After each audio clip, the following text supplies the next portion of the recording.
কিন্তু ওরা দায়িত্ব নিতে চায় না, ওই জন্য নোটোরিয়াস ক্রিমিনালকে ভাঙড়ের অবজারভার করে ভাঙড়ে অশান্তি করার চেষ্টা করছে। তবে একটা কথা, রাতের অন্ধকারে পুলিশকে দিয়ে আমাদের ছেলেরা দিনে উঠা বসা করে মাচা ভাঙছে, আমাদের ছেলেদের উপরে আক্রমণ করলো ব্যবধাতে, আমাদের ছেলেদেরকে ডিস্টার্ব করছে যে পুলিশ প্রশাসনের লোকেরা। আমি সম্মান জানিয়ে বলছি, আর বেশি দিন বাকি নাই শওকত মোল্লার বাইরের ভাত খাওয়া, জেলের ভাত খুব তাড়াতাড়ি খাচ্ছে। তাদের চাটুকারিতা বন্ধ করুন, এই চাটুকারিতাটা বন্ধ করুন। আমি অনুরোধ করছি, আপনাদের কাছ থেকে অনেক আশা করেছিলাম। যখন চারিদিকে বলছিল ক্যালকাটা পুলিশ হবে, ক্যালকাটা পুলিশ হবে, আমি বলেছিলাম অবশ্যই হওয়া দরকার। কিন্তু এই ক্যালকাটা পুলিশ দেখছি লোকের বাইরে গিয়ে তোলা তুলছে, এটা তো ক্যালকাটা পুলিশের পরিচয় নয়। তারপরে আবার ভাবলাম, ও 10 চক্রে ভগবান ভূত, কথায় আছে ওই লোহাও কিন্তু পানিতে ভাসে, কারের পথে কাকের পাল্লায় পড়ে।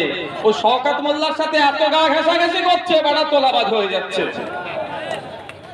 বন্ধুগণ, একটা এমপির কাজ কি, একটা এমএলএর কাজ কি? আমরা বলেছি, আপনারা আমাকে এমপি করে আইনসভার মধ্যে পাঠিয়েছেন।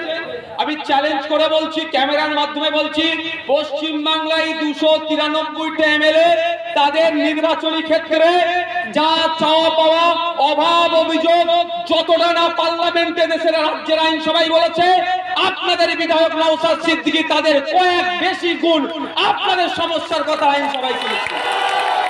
কিন্তু আমার কাছে তো দায়িত্ব নয় আমি সমাধান করে দিতে পারবো। আমি বিরোধী দলের বিধায়ক, আমি ওখানে গিয়ে এই সোনপুরের সবজি মার্কেটের কথা, এখানকার রাস্তাঘাটের কথা, এখানে নতুন বাস রুট দিতে হবে, এখানে আপনার হিমঘর দিতে হবে, কলেজ একটা আছে আর একটা কলেজ দিতে হবে, স্কুল কম আছে স্কুল বাড়াতে হবে, স্কুলে যে বাচ্চারা আছে তার টিচার কম সেটা দিতে হবে। ভাঙড়ের ছেলেরা স্পোর্টসে অনেক এগিয়ে আছে, স্পোর্টস কমপ্লেক্স দিতে হবে।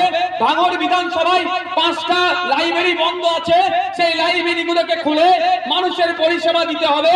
এই ভাঙড় 1 নম্বর ব্লকে মাইনরিটি ডিপার্টমেন্ট থেকে হোস্টেল নির্মাণের জন্য যেটা তৈরি হয়ে পড়ে আছে, সেটা মাইনরিটি মুসলমান ছেলে মেয়েদের জন্য সেটা খুলে দিতে হবে। এক কথায় এখানকার মানুষের আর্থসামাজিক যে চাহিদাগুলো আছে সমস্ত বিষয়গুলো, সেই কাঠের ব্রিজের পরিবর্তে কংক্রিটের ব্রিজ নির্মাণ থেকে শুরু করে খাল সংস্কার থেকে শুরু করে সমস্ত বিষয়গুলো আমি রাজ্যের আইনসভার মধ্যে তুলেছি। অপদার্থ শওকত মোল্লাদের সরকারেরা কর্ণপাত করেনি। এটা কিন্তু আমার দোষ নয়, দোষটা ওদের। আমি সমস্ত বিষয় এখানে শুনিয়ে দিয়েছি যে আমাকে ভাঙড়ের মানুষ, লক্ষাধিক মানুষ ভোট দিয়ে তাদের প্রতিনিধি করে তাদের অভাব অভিযোগটা আইনসভার মধ্যে বলতে বলেছে, আমি গিয়ে সেখানে বলে দিয়েছি। কাজটা কি হবে? মুখ্যমন্ত্রীর কাজ হবে, মন্ত্রীদের কাজ হবে অভাব অভিযোগটা শুনে সেটাকে সমাধান করা। কিন্তু অপদার্থ হিংসা পরায়ণেরা এরা আমাদের ডাকে সাড়া দেয়নি। ভাঙড়ের স্বাস্থ্য কেন্দ্র থেকে শুরু করে, স্বাস্থ্য কেন্দ্রের কথা বলছিল, ভাঙড়ের বিএলআরও অফিসে যে শওকত মোল্লাদের কিছু চেলা ছেড়ে রেখে আপনার জমি আপনার নামে রেকর্ড কাটিয়ে কারো নামে রেকর্ড করে বিক্রি করে দিচ্ছে, এরও বিরোধিতা রাজ্যের আইনসভার মধ্যে আমি করেছি। আপনাদের জনপ্রতিনিধি, আমার কাজটা হচ্ছে এটা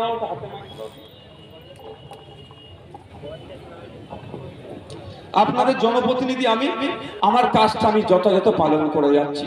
ভাঙড়ের কৃষকরা সংখ্যাগরিষ্ঠ মানুষ আছেন, এই কৃষকদের মাসিক আয় গড় যাতে বাড়ে তার হয়ে সওয়াল আমি বিধানসভার মধ্যে করেছি।